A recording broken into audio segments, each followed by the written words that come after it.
Where's your blazer, man? Fine. You know what? Fine. It's enough of this shit.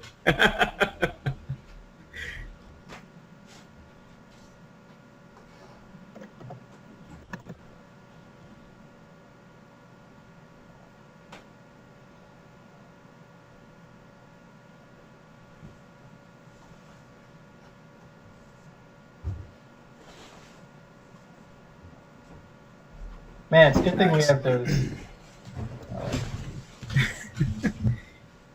Nice. It looks like Well, I don't have to take this from you. you look like you're from Miami Vice. Oh, son of a bitch,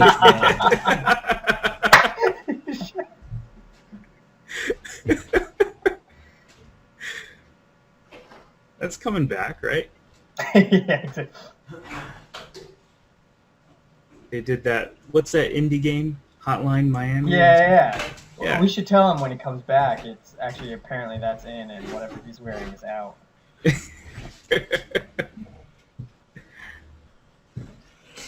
Everyone's always got to hate on that jacket. It's a good thing we have all those extra suits that perfectly fit you in the back of our office. Oh, now my closet's open. Motherfucker. Really? Maybe there's a monster in there. Doesn't want to come out.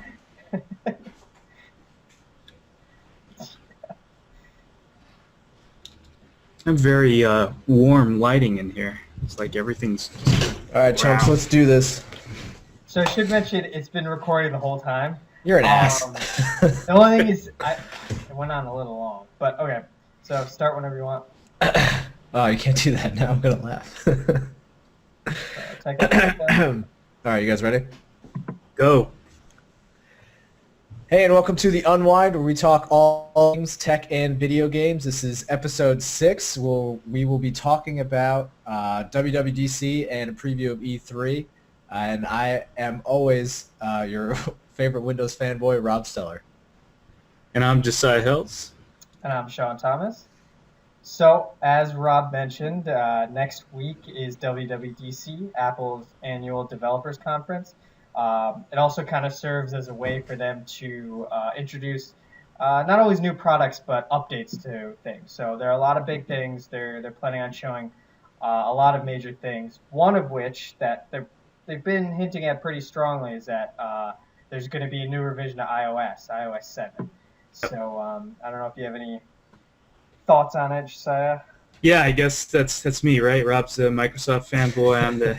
I'm the Apple fanboy. So yeah, I've got a short list of 5 things that I'd like to see. I don't have any insider track, and I try to avoid rumors as much as possible, just because it starts to get silly after a while.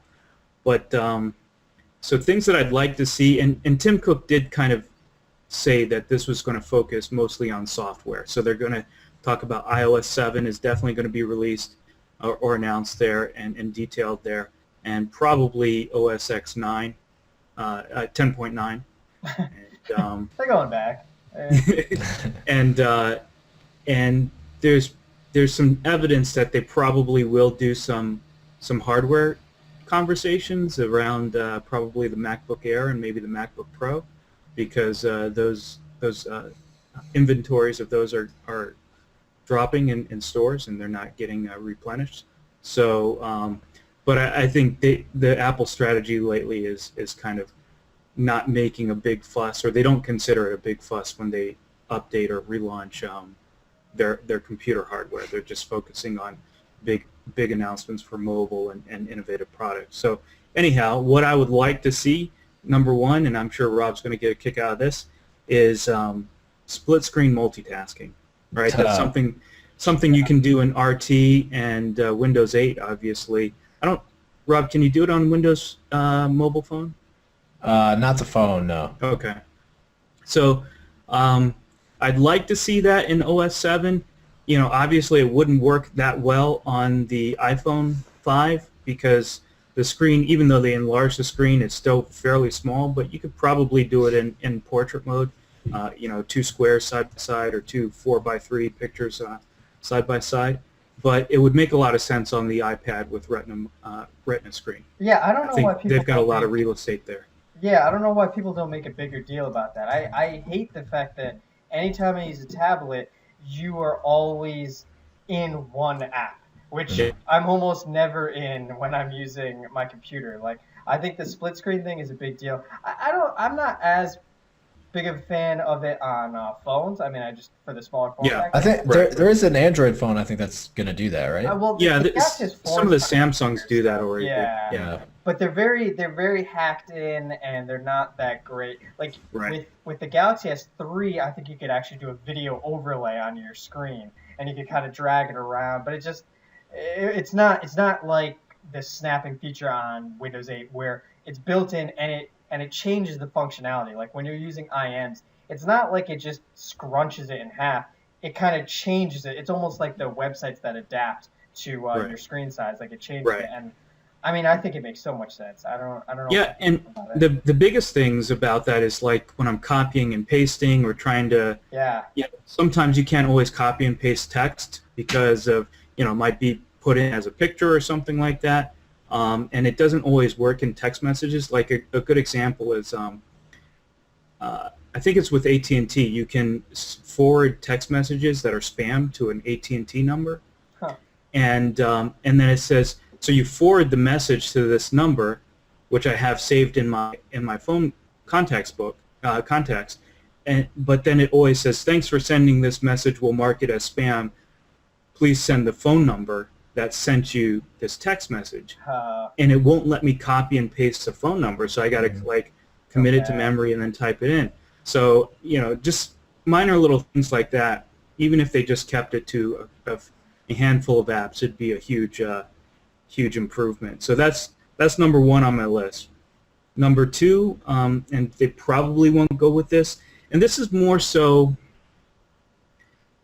It's not so much. I mean, I definitely can figure out a way to use it and implement it in my use of iOS devices, but it's mainly for education, and that's multiple accounts on devices. I think that would be really big. Rob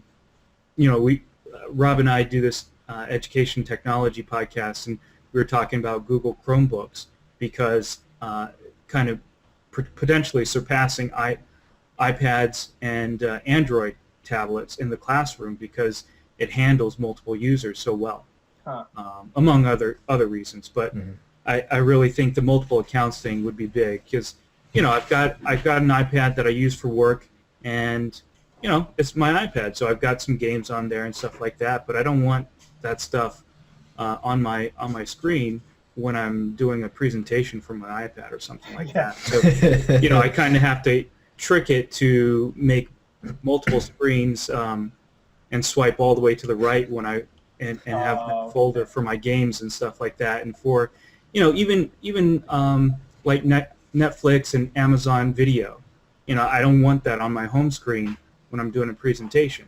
So I have to make all these blank screens and then put that folder on the very end.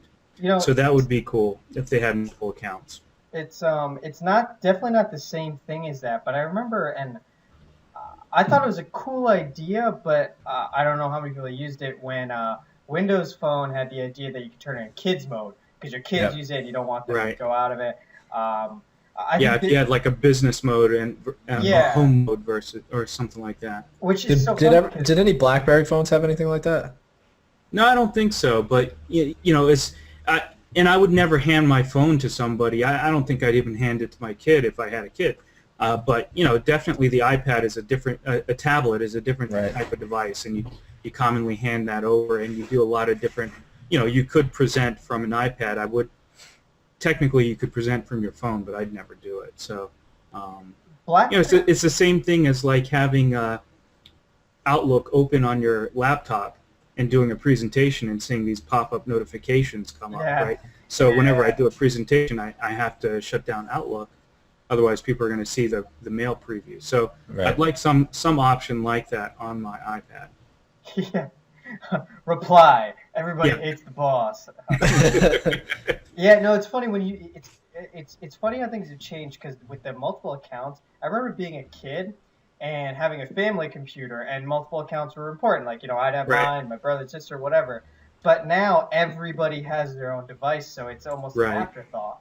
And I mean, I use multiple accounts because I have multiple accounts. Like I have multiple Gmail accounts. Like one's kind of my BS account, but I Right. don't. I mean, I have my laptop, and everybody else I know has their own. So it's funny how it's changed. But Yeah, but I mean, like we just mapped out, even if it is your own personal device, there's reasons to have multiple accounts, one and it for doesn't home, hurt. one for business, that sort of thing. Yeah. So that's something I'd like to see. Another thing, and they kind of have this, but I don't think it's a public API, and that's dynamic icons, right? So Oh, okay. the example of this is I wonder if there's anyone else that does that. this is it's a nod to Windows Phone, definitely, in live tiles. I don't think I'd want exactly. So are you telling me that Apple is just taking everything from Windows now? No, I know No. what he means though. There's a difference. Oh, yeah. But a quick example is the calendar app, the native iOS calendar app, which I kind of hate. But the nice thing about it is the icon will change according to the date. It just shows you what day it is. It's the 3rd of May. It's the 4th of May, whatever. Yeah. And I wish they would allow that capacity to be used for other apps, because I think that's the only app that does it, and it's obviously an Apple. Hey man, it's 76 degrees and sunny. Yeah, that's all I want. I want to see that from a weather app, and I want to see that from my calendar apps. I don't like the idea of the live tiles that show you pictures or contact pictures, because it's one, as a matter of privacy, and two, I don't control what contact pictures my contacts use. Like That's true. So that I don't like that much. And so if they do enable it, maybe have the feature to turn it on or off for that particular app. But I would like to see some customization like that. So a slight nod to Windows Mobile. They are doing some really cool things, actually. Fourth thing, so this is software related, but it bleeds into hardware a little bit. With the Apple TV, I think they really just need to give it up and just say, put OS 7 on there.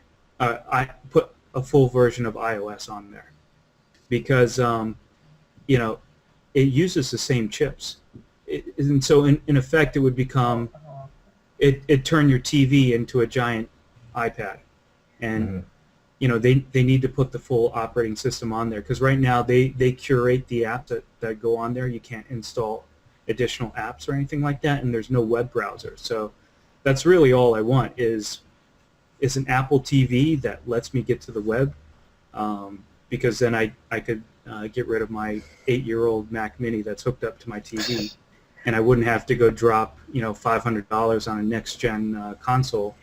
And the other thing is, if they did that, if they put a full version of iOS on these Apple TVs, it basically pull the rug out of, not that I'm trying to do this, I do support indie companies, but it'd make Oh Yeah a non-starter, the Oh Yeah box, because you get all the Apple, Isn't it? or what? Ooh yeah. Ooh Yeah? Sorry, Ooh Yeah.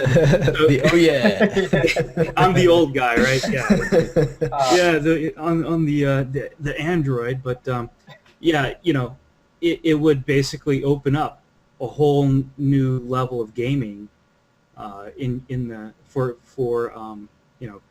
laid back kind of low key, non-hardcore gamers, casual gamers. So that's the one thing.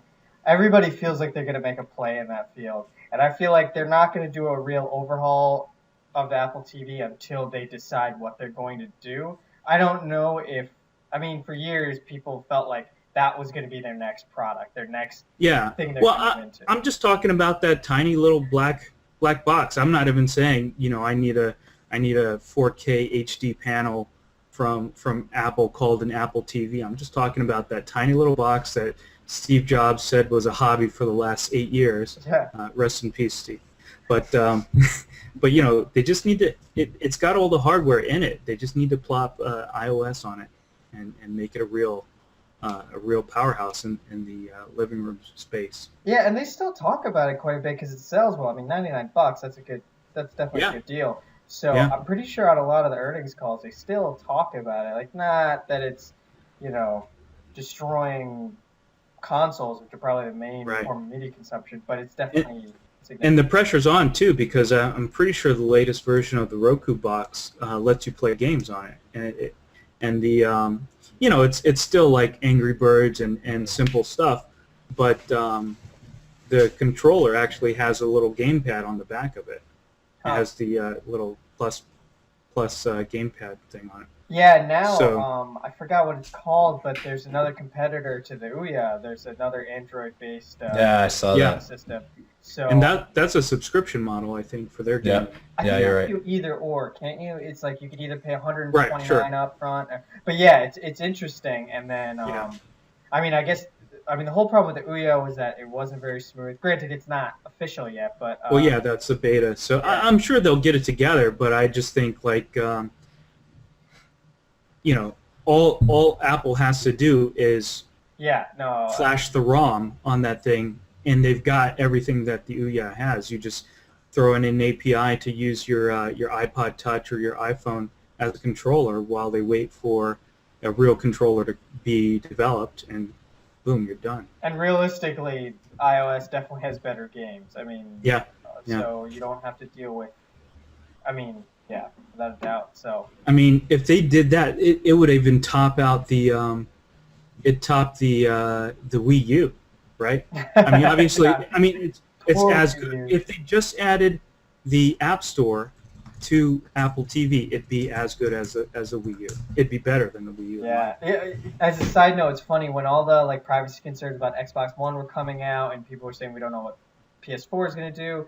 So I was on some websites commenting. I was like, the real question is, if both of them have these serious privacy concerns, are you going to buy a Wii U? And everybody's like, no, nope. You're still just going to Nope. deal with one. But, Doesn't make a difference. Yeah. And then the last thing, and I've told Rob this a couple times, and this is again kind of a mix of hardware and software, but I would really like to see them make touchscreen laptops. Yeah, that's So the one for big the MacBook thing. Air touchscreen, and when I mentioned this to you, Rob, you were like, well, they'd have to change the operating system, OS X 10 or 10.9 to include that. But they've actually done a lot of stuff to make OS X a lot like the iOS operating system. So I think they're really close, and they have an opportunity to do it right now. Yeah, so we had a big conversation about this the other day. Just the possibility of having laptops that are touchscreen Yeah. for Apple. Do you think you're going to see different form factors like what the Yoga is doing, where it bends all the way back and turns into a tablet? Yeah, I would like to see that. So I mean, that would be the simplest way to do it. And Apple's about simple design and stuff like that, not this kind of gimmicky twist this, turn that. Yeah. So, if they did that, I'd be happy. That's all they need to do is make a 180 degree or not rotating, but flip it all the way back like the Yoga or that new XPS 11 from Dell, and because there are cases like that for the iPad. Right. I actually have one. So I have this keyboard case for my iPad, and I find that if I switch from typing on my iPad with that keyboard case to my MacBook or any laptop, even sometimes my desktop at work because the screen is closer to me, I end up reaching for the screen to like scroll up or down. So, Yeah. I mean, it's ready. I think people are learning that it's okay to touch the screen. wow, that sounds like a marketing campaign. I'm actually. And so I'm actually thinking about buying a Windows laptop with a touchscreen because I think they've done a really nice job on that. So sorry. What I just wanted to say was that I'm a little more hesitant to say that they'll do that because they've definitely. You're totally right. I mean, they've adapted a lot of stuff from iOS. Like I feel like, is it Mission Control where Yep, it's like the exactly. icons, but Yep. I mean, they still realize so much of it is point and click, and I just feel like, for lack of a better phrase, like Apple's too smart to have that awkward experience. I feel like they'll only do it if they think they've got it. And the same thing with doing unique form factors. I feel like they're too conservative for that unless they find out something that they really like are 100% sure on. They do. They have this patent, and this was, maybe 3 years ago. They have this patent for a stand for the iMac that lets you basically lay it flat. And I've seen a computer from, I think it's from Asus, that has an all-in-one that basically lets you do the same thing. That is touchscreen, that just was announced recently. Yeah. But Apple had this patent for their iMacs like 3 years ago before anybody had a touchscreen that size. So I think they've probably been thinking about it. And I get what you're saying. They don't want to do anything half-baked, Shawn, but I think they've already kind of creeped into that, because with the newer MacBooks, they changed the scrolling, so you can do a two-finger scroll on the touchpad. Yeah. Oh, wait. And so you can do that two-finger scroll on the touchpad to scroll up or down in a browser, right? And so it used to be scroll down. Yeah, okay. Or swipe down, and it would scroll down on the web page. But now they actually reversed it, because that's how you use it on an iPad. And so on an iPad, when I touch the screen, I drag up to scroll down. Funny. But the default on the touchpad is that same feature or the same gesture, so you drag up. But I always switch it around, because when I'm on a touchpad, that's what I'm used to, is pulling down to scroll down. But when I'm on a touch screen, I drag up, and so they've already broken the logic as far as I'm concerned. So they need to fix it by adding touch screens, is what I think. I'm imagining, so the other way would be if you're on a screen and you pull down, it goes up. Like, I think it's a much weirder experience on a touch screen. Like, reversing it for a touchpad is weird, but only because I'm so used to it that way. But I feel like if it did it with on a touch screen. I don't know why it just seems really weird in my head. Well, here's how crazy it is, right? That gesture of dragging up. So if it's just like if I had a piece of paper and I wanted to drag it up, I pull it up, and that's why it works so well. And I've actually literally done that on paper, where I'm reading something that's printed, and I'm like, oh wait, shit, this is not a digital device. So that gesture is perfect. It's so intuitive, but they force you to use that same gesture on a touchpad, but it doesn't make sense on a touchpad, because the touchpad is symbolic of something. It's symbolic of a scroll wheel, which we've all been, conditioned to scroll down with. But that touch gesture on the touch screen is actually, it's not symbolic. It's actually what you would really do if you were pulling up on a page so you can scroll down the page. So those are my 5 things that I hope they do. And as far as confidence in any of that happening, I have 0. I really don't think they're going to do any of that, which is too bad. So I saw an announcement, Shawn, I think it was on The Verge today, but I saw an announcement where Apple's going to let you trade in iPhones for credit towards buying a new one. Yeah. Which is something that they've never done before. So I'm curious if you think that's because they're maybe worried about the market share that Samsung has over them with the Android devices. I mean, or why else do you think they would do this other than that? I think it's I think they just want to keep customers, right? The iPhone, I think, has the highest retention rate, or Apple as a brand of smartphones has the highest retention rate, but obviously they only make the iPhone. and it's, is it this year's model or last year's model or last Right. year's model? So I think they're just trying to be proactive about retaining customers, because so far they've been able to do it based on built up hype on the newest device, and that the fact that people are locked into their ecosystem.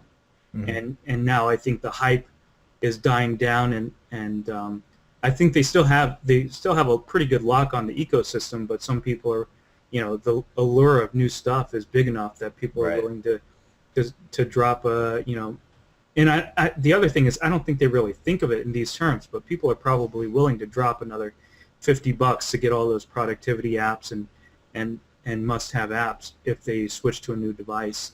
And Android has a really mature app market now. Yeah, it's interesting you mentioned that, because when I went to the AT&T store recently, I always make a point to ask what they have and what they use. And he had, I forget, an HTC Android phone. I forget which one it was, though. The one? Probably the one. It was probably the one. And he said he had just switched over from an iPhone, and I asked him why. He's like, well, I basically had an iPhone for the last 3 iterations of it, and it was just kind of the same to me, so I wanted to try something new. Yeah. So this is kind of good segue into something I was thinking about, and I was surprised. So I don't really know the trade-in thing, because I personally feel like really the reason why they would have given up any market share is because it doesn't feel like Apple's pulled an Apple in a while. It feels Right. like it's, and so I'm actually surprised on your top 5 you didn't talk about changing iOS, because I feel like I'm really excited for WWDC. I haven't been excited in a while because I really want to see what iOS 7. I want to see. Oh, you mean the look and feel of it? Yeah. Well, so that's the thing. So definitely, I want to see an update to the look and feel. Yeah. But, I would probably more important than that is to see how they change iOS itself. I feel like there's still this, when you use iOS, it feels like you're just switching between apps. You just click a shortcut, you're in an app. There's not enough, I don't know, they have to figure something out. I don't care if it's widgets, live tiles. I'm sure they'll do their own thing, but I really want to see if they'll change something. And I don't know, do you think this is just purely going to be an overhaul of their just look and feel, or do you think they're also, I'm sure they'll do under the hood things as well, but... Yeah, they're probably going to make a big deal about Siri, and definitely Siri needs improvement, and they're probably going to talk about improving their maps, and that needs improvement too. But I didn't want to, in my list, I didn't want to say improve this or improve that, and I didn't want to say a better weather app. Right? I didn't want to say anything that could be a third-party solution already. Right? I want to talk about stuff that's specific to the operating system and how that thing works. So I could have thrown in something about notifications in there, but I'm actually okay with the notifications. I think the settings menu is kind of a mess. Apple likes to talk about how simple they are, but I think the setting menu has kind of gotten a little nutty. It's like 5 taps for me to turn off, for me to change the brightness. I think that's something that I think should be pretty quick to access. And actually, on the iPad, you can get to it very quickly, and on the iPhone, it takes 3 or 4 taps, which is bizarre to me. I don't understand why they've fragmented it in that. Is Siri built into computers yet? Because I think Chromebooks or a lot of the Google or what's Voice the OS? search? Yeah, well, they're building Google Now into the operating system, aren't they? Yeah, so if you have the latest version of OS X, you can hit a hotkey to speak to it, and it'll take dictation in any program. But it's not actually Siri, so it's not the voice search and that kind of contextual search. But they probably will add that. I think that'd be a safe bet. But I use Siri, but mostly I use the dictation piece of it, and it's a little broken. It's very slow compared to Google Now. Google Voice Search, which they have available in the Google app. Now Google Now you can get on the iPhone as well. So that's Actually, just out of curiosity, for you when you're using your iPhone, what core apps do you use that are non-iPhone? Like for mail, do you use Mailbox, or I guess Sparrow's not there anymore, like, or do you use Mail? And for like Uh, core stuff. I use Mailbox for all my Gmail accounts, and then but work. So Mailbox doesn't take IMAP accounts; it's only Gmail. Yeah. So for work, I use the native. know that. Yeah. So there's a good chance, since they got bought by Dropbox and they're going to have a lot more money. I'm sure they're working on an IMAP solution, but right now I have to use the native mail app. That's crazy. And Like, it's okay. It's the interface could use some switching around, but as far as the features go, it's good enough for me.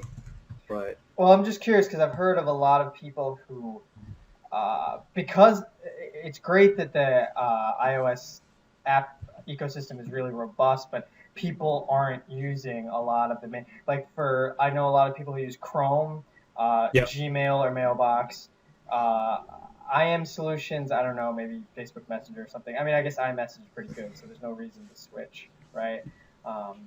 But like a Yeah. lot of the core ones, they're not using the Apple provided ones, which is kind of interesting. Yeah, I mean, I have. I think pretty much everybody who has an iPhone has a folder of the iPhone apps that are pre-installed that they can't delete, and they just put it on the last page. I'm not joking. Anybody who knows how to make folders on iOS 7, iOS 6, I'm pretty sure they have a folder of.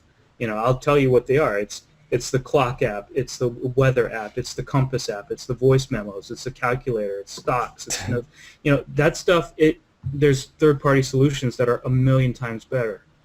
So, I never open those apps. I can't remember the last time I opened up the voice memo app because, and the stock notes app. I know a lot of people use it. I'm shocked to see so many people using it when I do workshops and stuff for work, but I think it absolutely sucks. Yeah, I'm sure there are better ones in the App Store. Yeah, just get Evernote. Evernote's free. Simple Note, OneNote even. It's crazy. And I don't mean that as a slight, Rob. I really like OneNote, but OneNote on iOS. We talked about that on our other show too. Yeah. OneNote, the craziest thing, I keep telling Rob this, I feel like OneNote deals with bullets and numbering really well. I'm like, why isn't this on Word? Why is it in Word anytime I add something new? It's like, oh, we're going to restart the numbering list anyway, even though it's right below. And I'm like, OneNote does it so well. OneNote is definitely one of those gems I never expected.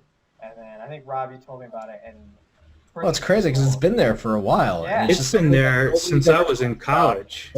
And I'm the old guy, so. Yeah, it's just something I'd never looked at until I started using Windows 8, and then once I had that, well, the pen input was big. Yeah. With the Surface Pro. But. Gotta have your scribbles. Related to that, and I guess there's not much to talk about, but I found this super interesting. At All Things D, they interviewed Tim Cook. If you don't know, All Things D is a conference put on by Walt Mossberg and forgetting her name. I think it's Diane somebody. Well, okay. They are big tech editors, so they put on All Things D, and it's pretty well known. And Tim Cook spoke, and one thing he talked about was that he was at least open to the idea of Apple making software for Android. Who knows if they will? I mean, I don't even care about the practical idea of whether or not they'll do it. But I think the idea, Steve Jobs famously said he wanted to go thermonuclear on Android. He seriously hated Google, without a doubt. So the fact that Tim Cook even said something that thought about working, it shows how different he is. And I don't know if part of it is because the landscape is changing and Android's gaining more. I don't know, but I thought it was weird that the animosity wasn't there. Yeah, that's a very bizarre statement to hear from Apple, but I think that's based on what we would have expected from Steve Jobs. So I'm all for it. I'm like I'm a lover, not a fighter. Yeah. And seriously, it's about time because you guys have all the good Google apps. Although they did update Gmail, and it's a really good update. I still Yep. think the iOS one looks better, but it does a lot of the big things that really just make it a better app. But yeah, I thought that was weird. But yeah, so I mean, I think yeah, when WWDC kicks off, I think we're going to see a lot of new announcements. And some people had speculated maybe an updated MacBook line with Haswell, because the big thing Right. with Haswell is a lot of people are touting its battery or its Power savings. yeah, Yeah. exactly. So I'm always still hesitant about this stuff because I feel like every time something comes out, like when my phone came out, it had the new version of Snapdragon. I think it's Snapdragon 400, and they're like, it is 8 times more power saving than the last one. Right. And I feel like they always say how great it is. So I really want to see if it genuinely changes or if it ends up being just another update like it's great. Yeah. I mean, for me, so I use the Surface Pro, and 4 hours is a good. I'd be happy to get 4 hours usually if I'm using it heavily and doing work on it on the battery now. But so even if it was an extra 2 hours with a Haswell chip and Surface Pro 2, I'd be pretty excited about it. Yeah. I mean, it doesn't have to be like an extra 8 hours or something ridiculous. That's true. Yeah. But I think where you get fooled is, you take some of these announcements with a grain of salt, but the thing is, a lot of companies say, oh, well, we've got energy savings, well, let's make the screen brighter and bigger, Yeah. and let's do Yeah, these other things, and let's actually shrink the battery because that's where a lot of the weight comes from. That's a So, good point. so it's an engineering trade-off, so you don't always reap those benefits. Me personally, I'm like, keep the form factor, give me the battery savings, but that doesn't always happen. We don't get to make that call. Yeah, I think a battery has become such a big deal, especially with smartphones. I mean, my phone doesn't last a full day, or at least, I mean, I use it more now because when I'm on the train, I have a 40 to 50-minute commute, so I'm reading, so the screen's on, and Yeah. I mean, I have to have a second charger at work because it's just too annoying. But I don't know. I couldn't imagine imagine if it lasted like dumb phones were, where you had a week and then you're like, oh shit, Yeah. I forgot to charge it. Yeah. I can't imagine. But Yeah. but yeah, I mean we're all pretty excited. We'll get to see what happens with that. A little more tech related. Microsoft came out with more specifics on the Xbox One. So and this is a lot in response to all the privacy issues. So they've said first specifically the Kinect will only listen for Xbox On, which is, I mean, they'd been saying that from the beginning. But I think one thing that makes it different, I believe they said you can turn it off. You can kind of have that feature off. Right. I mean, I guess still if somebody can hack your Kinect, they could still see inside your house. Right. But we'll see, because I don't think they mentioned whether or not you can turn the entire system off without unplugging it. But there's that. They also said games every 24 hours, the Xbox One will check to see if you're online. They won't do these checks for DVDs, Blu-rays, live TV, which makes sense. So they're not doing it. The bigger. So wait. So if I have a game, right, and I'm not say I played one game a week ago, and I don't go to play it until this week, right? Is it going to check between those two times, or only when I go to load a game? I think it's in standby mode as long as it's plugged in. I'm saying if I'm using it, that's what I'm saying. It's as long as it's plugged in, it's in a standby mode, and it's checking every 24 hours whether you're actually playing it or not. Oh, okay. I will say that's my understanding. I don't think they specified, but that's actually a good point. I didn't really think about that. Because they did say that it's always on. It's always in a standby mode. Right, but so a lot of people are going to be. I mean, they're marketing it as an entertainment system, so they're obviously targeting a market of people who are going to be using it, more for other things outside of gaming. Mm-hmm. So if you're not playing games, I mean, I personally, I really don't care, even if it was always on. I mean, or always online, it wouldn't really make a difference to me. But I guess if you were somewhere with a slower or bad internet connection, it could be a bigger deal. Well, what Yeah. I don't get is why would they, if you're not playing a game at that time, why would they care? Like I could totally see, you know, they want to make checks to see and make sure that you have legal copies of the game. But if you're not using your console, what would they be checking for? What even use would they have for it? That's a Yeah. good point, and I don't know, but it might just be a messaging problem because the way they stated it, it really sounds like it's going to check every 24 hours whether you're Yeah. using it or not. You're right. I mean, and they specified it. And realistically, I mean, people aren't going to be playing a game for 24 hours. So them specifying that it checks every 24 hours has to mean it's Right. Yeah. Because otherwise they would say when you play a game, it Yeah. will check. Exactly. Yeah. Yeah. So yeah, it sounds like they're saying what they mean, because there's a simpler way to say what we would hope it would be, which is check when you sign on. Maybe Right. the cloud is just them leveraging everybody's internet connections and everybody's Xbox Ones. So you keep it on, and they just you're the server. That's all. Yeah, all Yeah, the it's a torrent. 30,000, Yeah. all the servers are gonna get. It's a giant torrent. Yeah. Actually, when I was, I just think this is funny. I was trying to find good cloud storage utilities, and that had a lot of free space. And one that I found, I forgot what it was called, whatever. But what they did was you potentially had unlimited free space. What you had to do is, though, you had to allocate twice as much space on your local hard drive. So what essentially happened is they used your local hard drive space. So if you say, I'll give you 40 gigs, they give you 20 gigs of storage space. So you are the cloud, which I was like, no. You just said you have unlimited space and you have to give them twice as much. So you have to give So them if you have double twice infinity. Yeah, exactly. If I can give you twice infinity, I can have one infinity. Yeah. But yeah, I thought it was a ridiculous proposition personally. But anyway, that's another thing. I think another thing that they nailed down was they said with used games there is no fee at all. Really? However, companies can decide if they Yeah, want that's to what. pay. Yeah. Right. Yeah. So Right. so it's kind of one of those, which makes sense because Microsoft got all the flack, but realistically, besides Microsoft owning a game studio, I mean, like, it doesn't really affect them about used games. So we'll see what they decide to do. That's interesting.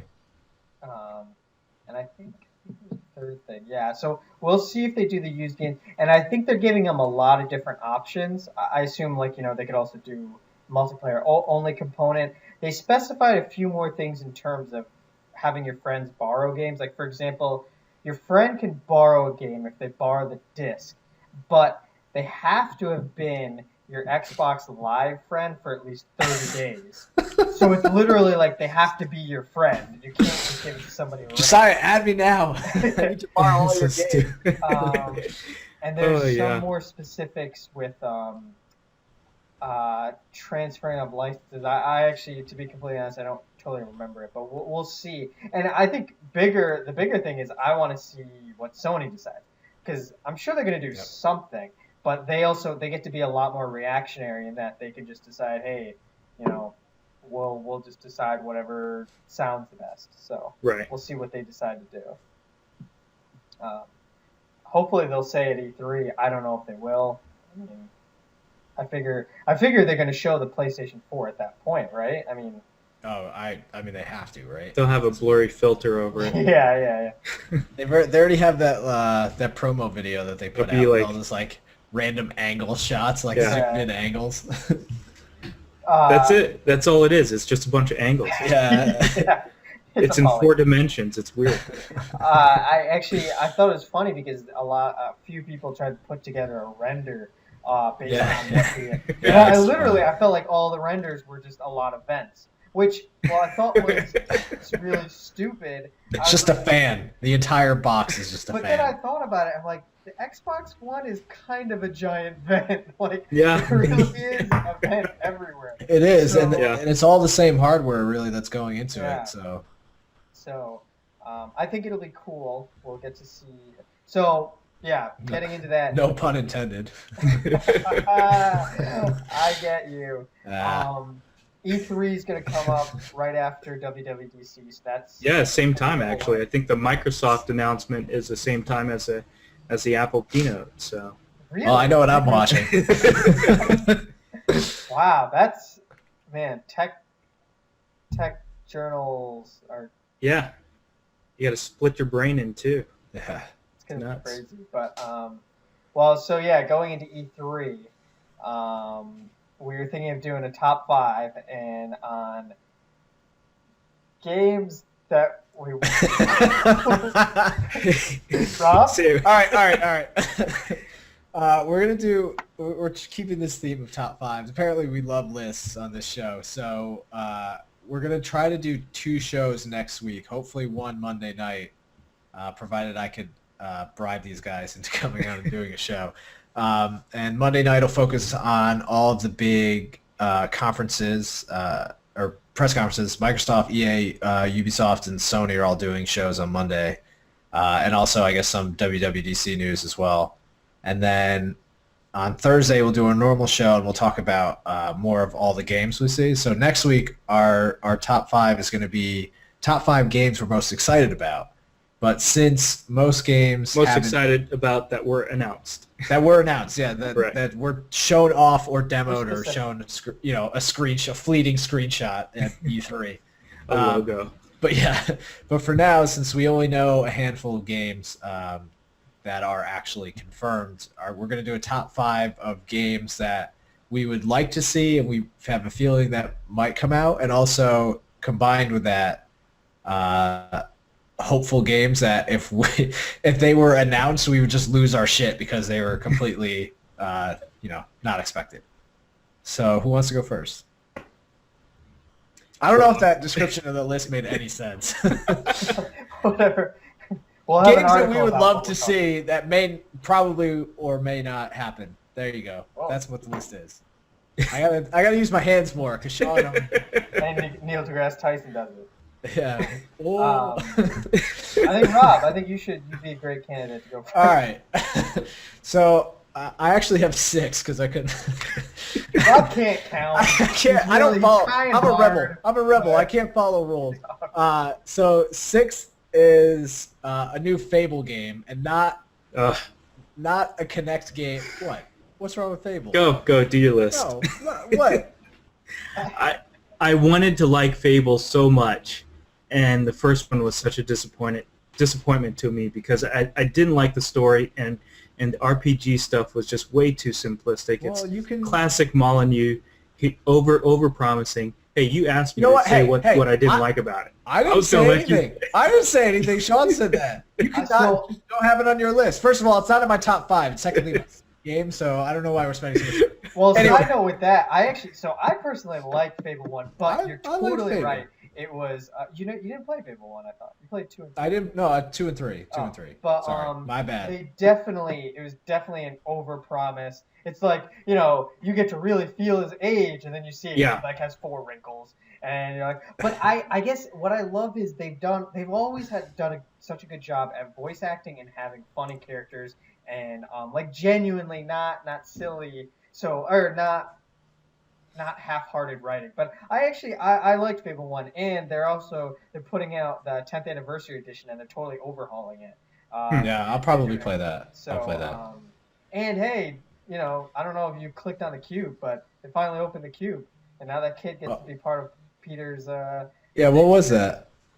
What did he win? Well, basically, he's okay. Well, okay. We should probably explain the cube. Peter Molyneux made a new company.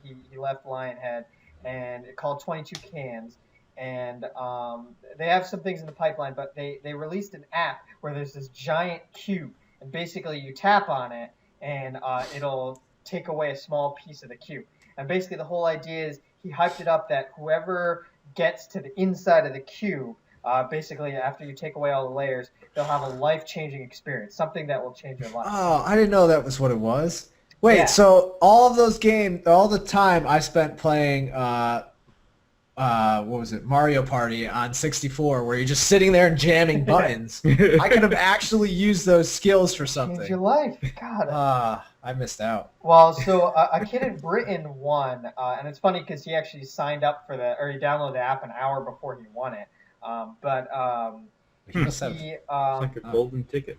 yeah, and you know the funny thing is, so when he won, I guess he sent a YouTube video or he sent a video or something, and basically he has the choice of either telling everybody what the secret is, or he cannot. He decided he was going to share it with everybody, but I don't know. I think it's funny they gave him this choice.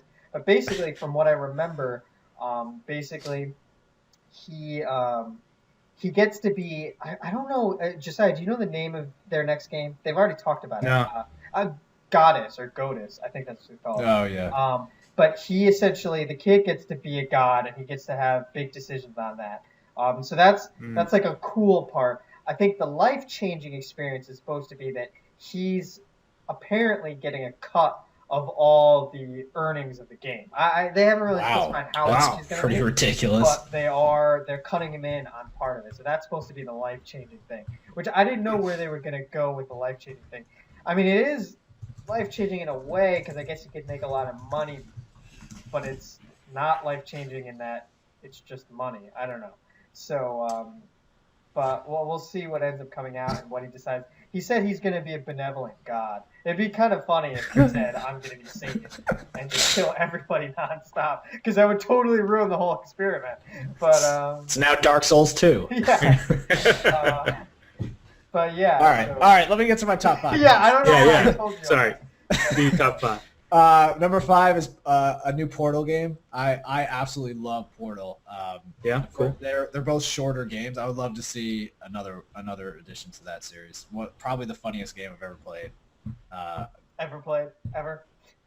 Ever played, Sean? It's the most Portal is times laughing insanely playing a well game. written, though. It is Whatever. so well written. And Yes. Okay. Yeah. So no rebuttals. No rebuttals Yeah. on number 5. Okay. Number 4, they've already talked about the Elder Scrolls MMO, but I do want to see a 6th game in the series after Skyrim, Yep. and especially on next gen system to see Yep.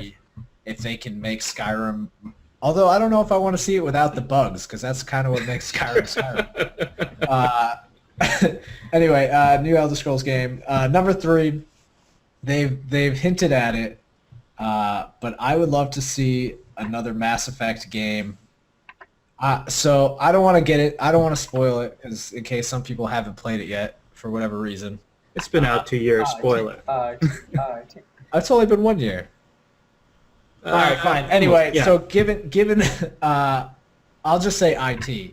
So you should know what that is. Have you? Indoctrination theory. So. Basically, if you subscribe, I think they should cut their losses. Just say that indoctrination theory is what they believe. I know it's not true, but I'm a believer, and I regret my decisions at the end of the game, and I just need something to save me. But I would love to see a 4th game in that series, even though they've already said they're not going to do it. But I would settle. Well, just not a Shepherd. A Shepherd They're game. good Shepherd. I want to see a Shepherd game. Yeah. But I guess I will take a regular Mass Effect game, because or Josiah and I were talking about them possibly doing a prequel type game, because I think Halo's something like that, right? Yeah, Halo Reach was a kind of a prequel. Number 2 and number 1, I had a tough time picking which is which. Number 2 is a new Time Splitters game. I would absolutely love to see a new Time Splitters, and there's like a huge movement of people, diehard fans, to get another one. That sounds something ripe for Kickstarting. Like it's perfect. I don't for know. Kickstarter. I don't know where the IP is, like where it is, because I think don't know. I don't know who owns it, and I don't know where it is. But that's probably the most critical piece, because Because then somebody could be the monkey, and everybody can get pissed at them, and Anyway, all right. Number 1, Sean knew this way before. He would know what this is, but I would love to see Shenmue 3. I want to finish the trilogy. And I think in addition to that, they should remake the first 2 and do, not current. What do they do, like HD remakes and things of the first 2 games? Do you know who killed my father? All right, fine. It's not the best storyline ever. No. Honestly, I've never played I love it, that I've game. heard a lot of awesome things, and not just from you. Like I've heard a lot of great things. I never owned a Dreamcast. Go figure. and I never got it on. Or actually, I guess I do have it on Xbox. Yeah, you do have it. Or You no, gave I it to have me. Shenmue. I have Shenmue 2. You have the second one, and you gave it to me. Yeah, and I don't want to play the second one with it. I'm almost always. But it does come with a video that shows all of the events from the first Yeah, one. but it's still like it's one of those games that I feel like I don't know. But again, I think that's even I don't know. I mean that I don't know if that would be as good on a Kickstarter as Time Splitters would be, but I think because they can't raise $100 million, which is how much the Well, others cost. yeah, that's part of it. But I don't know. I need closure. I need to finish that trilogy, and anyway, that's my top. It's another Cool. series that has a lot of a big fan base. I mean, it's really to Well, me, it's all about a lot of content. people think Shenmue is like up there as far as greatest games of all time. It's not just me, but I mean, it was clearly the best Dreamcast game, and in my opinion, one of the better games. I don't know. Choo Choo Rocket was pretty much up there. I don't know. Was that All Space right. Station 5 or whatever? It was? Yeah, yeah. That was awesome. Oh my God! All right, honorable mention. I want to see Seaman 2 because Oh my that was God. one of the best Dreamcast Seaman games. with the Kinect. Yes, Oh my that's what I'm gosh. saying. There's so I can much like pick up the fish and toss them around and stuff. And they can curse at me. I don't That's know. what Connectimals was. It was all the people from Seaman, and they decided, Wait, did they talk to you though? No, they just Oh. purred. And they're like, That's what I'm saying. Dude, Well, I back mean, then, they given, are- given the time that it came out, though, the fact that there was a game for the Dreamcast that came with a mic that you could talk and they would respond, that's pretty impressive. Yeah, And- yeah. that Nobody negligent bought it, though. People could kill. Like, I bought it. That's all that matters. It was the best. I know a lot of people who talked about the game. And That Paul was another one Stellar, of those, Paul Stellar, if you watch this show, I've still not forgiven you because I made it to the end, and all you had to do is let them not eat for one day, and he fed them the spider and killed all of my seamen. All right, I'm done. So that's a solid list. Who's next? Sean, you want it or you No. want it? Okay, I'll go next. I have a suspicion Sean's still Sean doesn't making have his five. list. That's why. He's still making his list. So Mario number Brothers. 5, I kind of cheat as well. But number 5 on my list is I have fond memories of playing Fight Night, which was a EA boxing game. And I'm not. There's nobody really exciting. Not that I keep up with boxing a ton, but I don't feel like there's that kind of iconic boxer that has a lot of mainstream appeal right now. So I wouldn't. Well, Manny and Floyd, I feel like, are. That's the only one I can think of. Yeah, but I mean, That's the only boxers you know. but you're right. Manny's killing it right now, but it's more fun to have some heavyweights in there, too. Because so I have fond memories of Fight Night 1. Fight Night 2 was pretty good as well, and I didn't play the latest version. So I'd like to see a good relaunch of that series, or even if it was just all fictitious characters and just made a really good boxing sim. What was the game like Rumble Boxing? Ready to Rumble Boxing? Yeah. Do you remember that? I don't want anything too cartoony. I'd like it in actual Pokemon real boxing. sim. They had cool mini games to get your training and your skills up like that and stuff like that, and get ready for a fight. So I think that'd be pretty cool. Dude, why not Mike Tyson's Punch Out? Like another. You know what's funny though, as a side note. So sports games, aside from Call of Duty, sports games are the rare breed of games that always have a re-up every year. But it's funny that there's a couple of genres that have really been skipped over lately. Boxing, I feel like, has been skipped over a couple times, and NBA Live was skipped over for a while too. Up until now, yeah. Madden, they kept doing. FIFA, they always did. I guess the street games, Baseball, they haven't done anything. in a while. hockey, and baseballs have every year. Even though Yeah. the NHL wasn't in season, they still made Yeah. it. But it would be cool. I'm surprised because I actually still remember in the PS3, Fight Night was one of their big games. Like I still remember them showing videos of how high quality their cheek was when they Right, were yeah. packed. Like I remember that. So that would be That was cool. one of the first games I got on my Xbox 360 after I bought the HD TV. So I'd like to see it. It was pretty fun. And number 4 on my list, same as Rob. Not the same number, but same item. Elder Scrolls. I'd like to see. Was it? Yeah. Okay. I don't remember it. So yeah, I'd like to see a sequel that's not an MMO, an actual sequel. You know, I don't think the story is as good as a lot of RPGs that I've played in the past, or even adventure games and stuff like that. But they do an excellent job of just building a world that you can just run around in. And also, in addition, just to tack on to that, so the Omni treadmill, which is going hand in hand with the Oculus Rift, is kind of the next generation of hardware for virtual reality. Yeah, and they do have a demo where they're using both of those things to walk around in Skyrim. And for me, well, I think it would take forever to play Skyrim if you actually physically had to walk from one place to another. But like for me, those types of games, I am looking so much forward to play on these devices once they come out.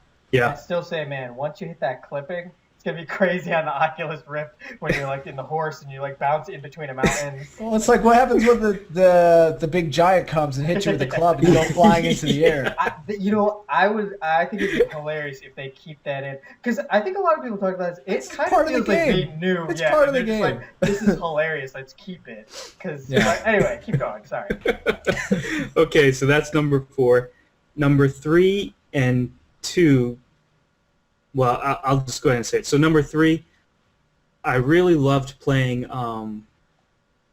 Wing Commander and other spaceflight sims back in the day on my PC. Yeah. And you know, I was all about like my dream in life when I got a job or started making money was to buy an awesome buy an X-wing. buy one of those flight sticks, right? Yeah. But I don't see those ever making a comeback. But I think the types of games that used to be played with those flight sticks, so a space sim, doesn't have to be Wing Commander, but a space sim would be awesome. And then my number 2 would be a mech sim, so Mech Wars or something like that.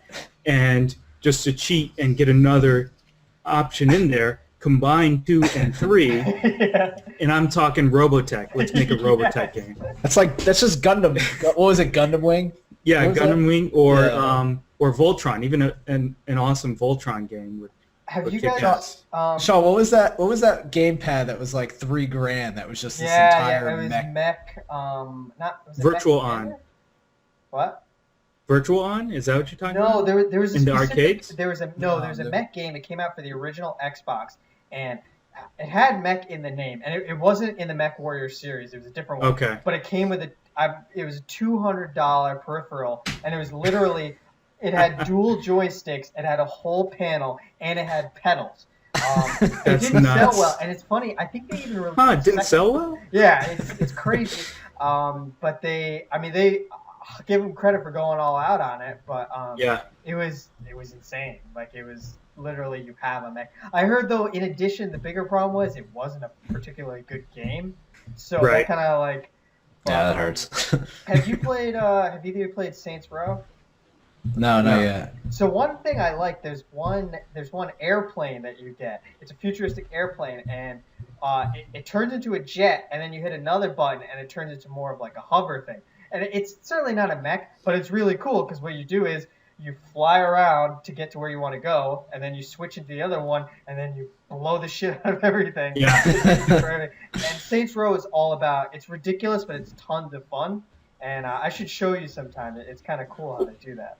What I should say with my space and my mech games, I'd want more realistic physics and more of a sim. You know, so it's not. There was a mech arcade-y. game. There was a mech game that just came out. Well, there are a couple on PC, but I haven't yet heard of any on the consoles. So like Mech Warrior or Harkin, I think Hawken or Hawken on the PC. So something like that, I think it'd be really cool. Well, a couple things with that. I don't know if you knew, but Mech Warrior, I mean, they have a current game, but it's online only. Like it's a free-to-play game. So it's definitely not the same. That's what it was. But, I actually saw a couple of YouTube videos, and it's crazy. Like they do go back to all the Mech Warrior, like all the overheating, the crazy different kinds of Yeah. combinations of lasers. I love that stuff, Yeah, man. and but like I saw it was a clan, and if you ever played Mech Warrior, like being tactical is very important because of Yeah. overheating things. Like if you have a You giant go mech, walk into the lake Yeah. and shoot your large lasers, or Um, you climb up the mountain and shoot your Gauss cannon. It's freaking nuts. But like the clan was, I mean, they were so good. They had exactly what they needed because it was teams of 8, and they Yep. had a couple scouts, the little guys. I forgot all their names, and then they had a couple Yeah. medium guys, and they had a couple big guys, and they really Yep. knew how to work together to get to, and they took out the other team. Like it wasn't even close. That's But, awesome. Like that seems really fun. When it's free to play, I always feel like it has that added feeling of cheapness. But I Yeah. really like having online. Like it kind of the team based thing is really cool. But I mean, I still remember playing Mech Warrior 2 and playing what was it? What was the winter expansion? Something Bear. What was it called? Probably Clan Bear. Yeah, right? like They were all I still clans. remember. That's fun stuff. And yeah, it Yeah. would be cool if they had like a legit expansion or addition.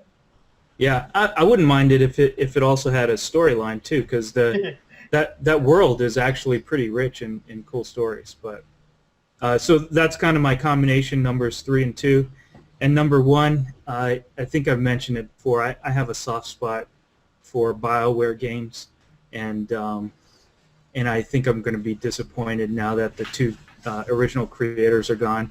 Yeah. But and again, I'm kind of cheating here, but I'd like to see a sequel to Dragon Age, and I'd like to see a sequel to Mass Effect, but well done. Well, my fingers crossed. But really, what I'd actually like to see, I thought it was a really cool intellectual property, was Jade Empire. Huh. And that, because you don't have a lot of kung fu games. Yep. And then on top of that, it was a role-playing game, an action role-player. And I think it's just a really cool idea, and I think they executed it pretty well too. To be, instead of having all these different spells, you have these different fighting styles, and you could, you class out based on your fighting style. So, do you want the quick fighter? Do you want the slow, strong punches? Do you want the kind of magical distance range punches and kicks and stuff like that? I thought it was a cool idea.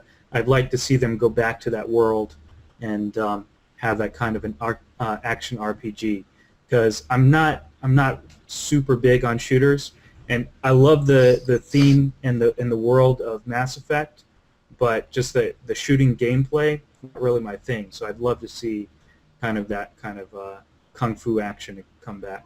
Nice. So that's my number 1. Yeah, actually, it's funny. I own Jade Empire, but I never got around to playing it, and I've heard a lot of good things about it. And actually, my roommate played it using my Xbox, but I never actually played it. But I've heard good stuff about it. It's good. The story's pretty good, except so the story's good unless you're a BioWare fan, and then it seems a little derivative because it's very similar to another really great game, which is Star Wars KOTOR, which actually just got released on the iPad. Yeah. But so it's not in the it has that's Knights of the Old Republic. It has a similar it has a similar twist at the end, but yeah, it's still a pretty good story. Yeah, definitely. Knights of the Old Republic is definitely a great game. Well, I guess to segue into mine, I'm not going to put it in any specific order. It's funny you mentioned that because I like BioWare games, but I would like to see another Knights of the Old Republic. With this whole Disney owning LucasArts and totally spinning off things, I don't know how that's going to change, whether or not we can use it. But I mean, I've always loved the Star Wars world, and it's such a weird IP because it gets used so much, and a good portion of it is garbage, and then every so often there's good stuff because it's such cool. Like, who doesn't like Jedi and stuff like that? So yeah, why don't you play the MMO with me then? Because I think one thing that really Knights of the Old Republic did really well was they had a cool story, and it was funny because they didn't play off of the Star Wars trilogy. Like, even if you played Jedi Knight and Dark Forces, they still leveraged Luke Skywalker and all the familiar characters. Knights of the Old Republic was clearly in the world, but they decided to do something totally Yeah. different. I mean, Jar Jar Yeah, Binks but is it's the the main old character, Republic. but All you're it's doing is very dropping the knights. But so I'd like to see something in that. I like BioWare, possibly, and I'll say with any developer, I'd like to see new IP more than anything. But it's Yeah. hard to say what new IP would be. Um, so there's that. One obvious one I always keep harping on is Dark Souls. I won't go into why I love that, but I mean that's a guaranteed. We know that's going to come out, so that's going to happen. There's different game directors, so it's going to be a little bit different, but I think they're going to keep the basic idea of challenge and things like that. And kind of connected to that, they're going to make another Dragon's Dogma. They hinted at that in the PS4 unveiling, and I'm pretty sure that there is an adventure game they hinted at, and I think everybody's pretty sure it's Dragon's Dogma too. But I think it'll be interesting to see that. Related to that, I want to see another Final Fantasy, but I want to see a good one. Admittedly, I haven't played Final Fantasy 13 yet, but I've heard, first of all, I've heard it's linear, which is the opposite of every Final Fantasy. Didn't they announce that? Well, they're doing 13 too, and they're doing. I just Weren't they doing an MMO? They do. Final Fantasy 11 is an MMO. 11 is an MMO. Oh, MMO. But it was apparently it was really bad, or was it Final Fantasy? There was one MMO that was known for being awful, and I think they redid it. But I'm not. I think it's a clever idea. Everybody likes the world. I don't care that much about MMOs. So, but I want to see. I mean, I know everybody wants a good game, but I mean, I don't know. It's been a while since I've really since everything's come together. I feel like I've liked parts of some of the recent ones, but it hasn't all come together. Another game. Oh, I just totally forgot. Oh, this is admittedly really generic, but I want to see a good first-person shooter. I really like first-person shooters, but I mean, BioShock Infinite did a great job with story and a lot of voice acting, a lot of that stuff. It didn't totally make a new splash in terms of game mechanics for a first-person shooter. I haven't really seen anything that compelling. Shawn, is that what you mean when you say a good one? You want to see some innovation as far as game mechanics go? Yeah, something cool. I don't know. I mean, I can't think of the last one, like the last good one off the top of my head. But one big shift I think was the first Halo, where they finally figured out. And actually, some people attribute this more to GoldenEye, but I attribute to Halo, where they figured out how to use a console. It's not a keyboard and mouse. It's slower and it works differently. That was a big shift and it worked really well. And I feel like I could go back and still play Halo and it'd still be fun. Halo 1. I'm not smart enough to figure out what the next thing would be. I mean, sure, there's immersion related things with Oculus, but in terms of just straight up game mechanics, I don't know what the next cool thing would be, but I want to see something. Yeah.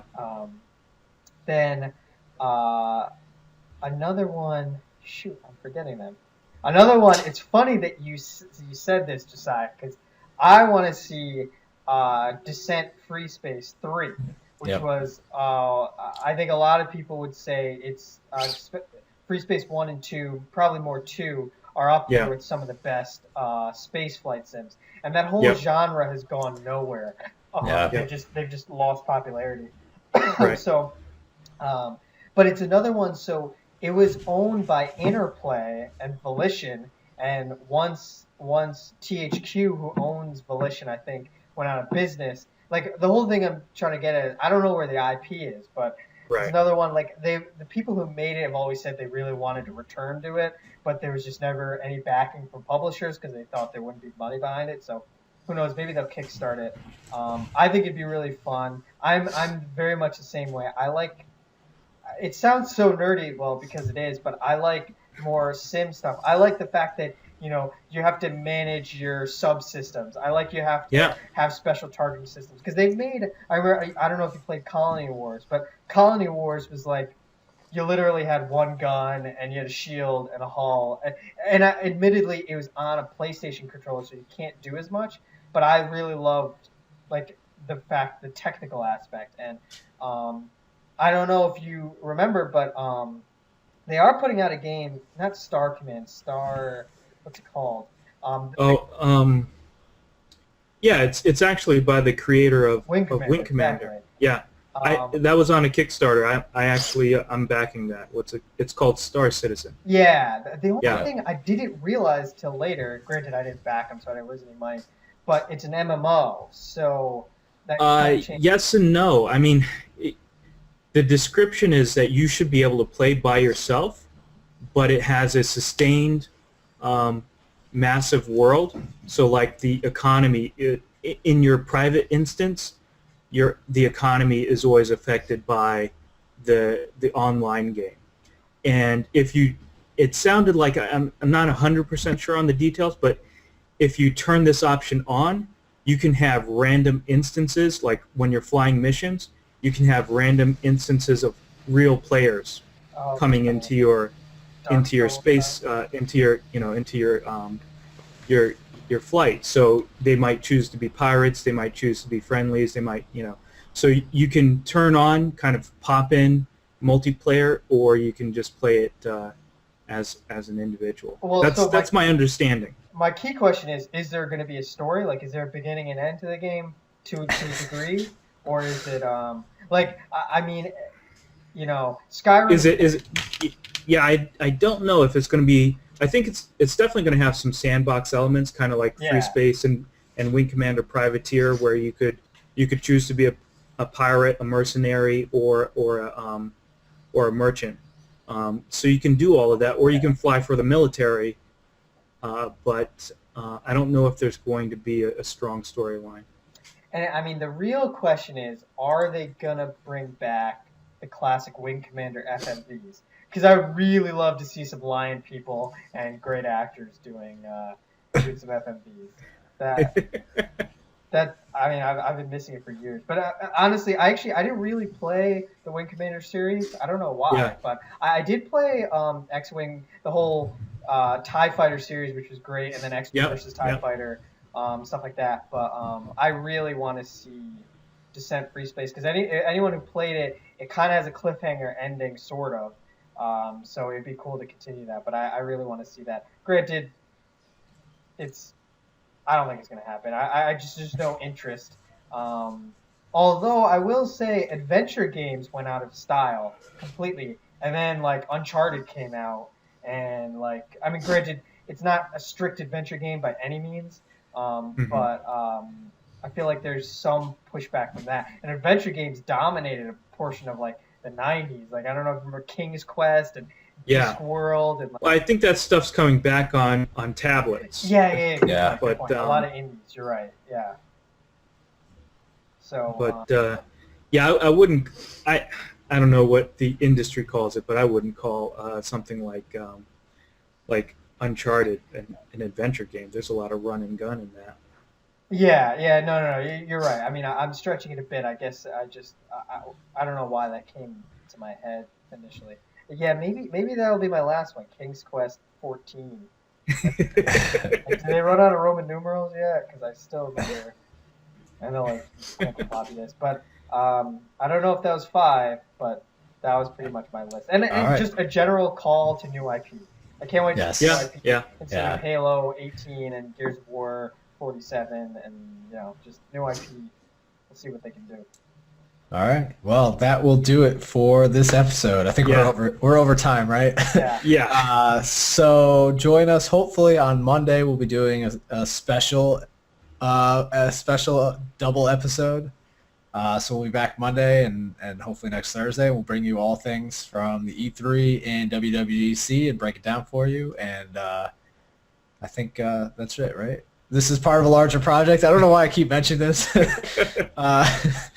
Called the Commentist Block. We're still working on the website, despite what you may think at this point. But you can still find me on Twitter at Robbie Stells. Josiah is Josie4628. Yep. Got it. And Shawn is Too Cool for Twitter, which I'm making him a Twitter. That is Shawn's Too Cool. So you can tweet at him even though he won't actually be there. Rob will respond for me.